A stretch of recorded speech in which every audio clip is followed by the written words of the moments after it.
In easy state upon this couch there sat a jolly giant, glorious to see, who bore a glowing torch in shape not unlike Plenty's horn, and held it up, high up, to shed its light on Scrooge as he came peeping round the door.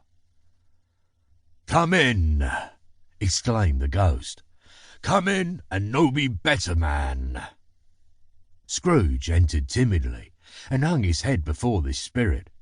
He was not the dogged Scrooge he had been, and though the spirit's eyes were clear and kind, he did not like to meet them. "I am the ghost of Christmas Present," said the spirit. "Look upon me." Scrooge reverently did so. It was clothed in one simple green robe or mantle, bordered with white fur. This garment hung so loosely on the figure that its capacious breast was bare, as if disdaining to be warded or concealed by any artifice. Its feet, observable beneath the ample folds of the garment, were also bare, and on its head it wore no other covering than a holly wreath, set here and there with shining icicles. Its dark brown curls were long and fierce, free as its genial face, its sparkling eye, its open hand, its cheery voice, its unconstrained demeanour, and its joyful air. Girded around its middle was an antique scabbard, but no sword was in it, and the ancient sheath was eaten up with rust. "You have never seen the like of me before," exclaimed the spirit.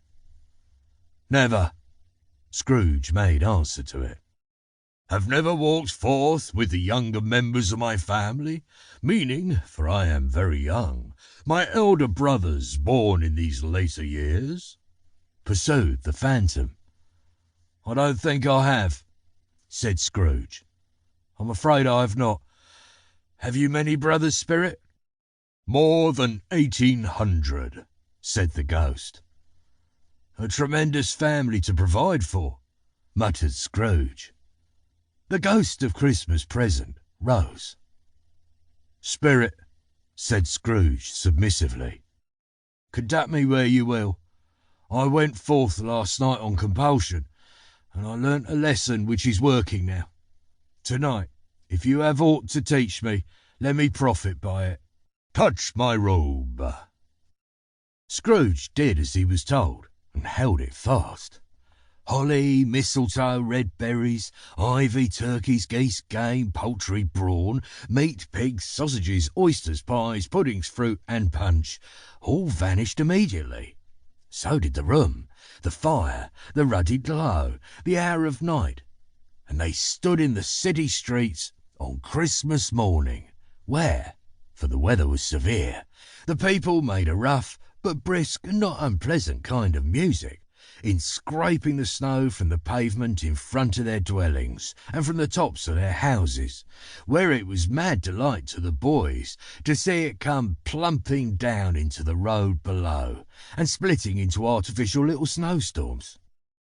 The house fronts looked black enough, and the windows blacker, contrasting with the smooth white sheet of snow upon the roofs, and with the dirtiest snow upon the ground, which last deposit had been ploughed up in deep furrows by the heavy wheels of carts and waggons, furrows that crossed and recrossed each other hundreds of times where the great streets branched off, and made intricate channels hard to trace in the thick yellow mud and icy water. The sky was gloomy, and the shortest streets were choked up with a dingy mist, half thawed, half frozen, whose heavier particles descended in a shower of sooty atoms, as if all the chimneys in Great Britain had, by one consent, caught fire, and were blazing away to their dear hearts' content. There was nothing very cheerful in the climate or the town, and yet was there an air of cheerfulness abroad that the clearest summer air and brightest summer sun might have endeavoured to diffuse in vain.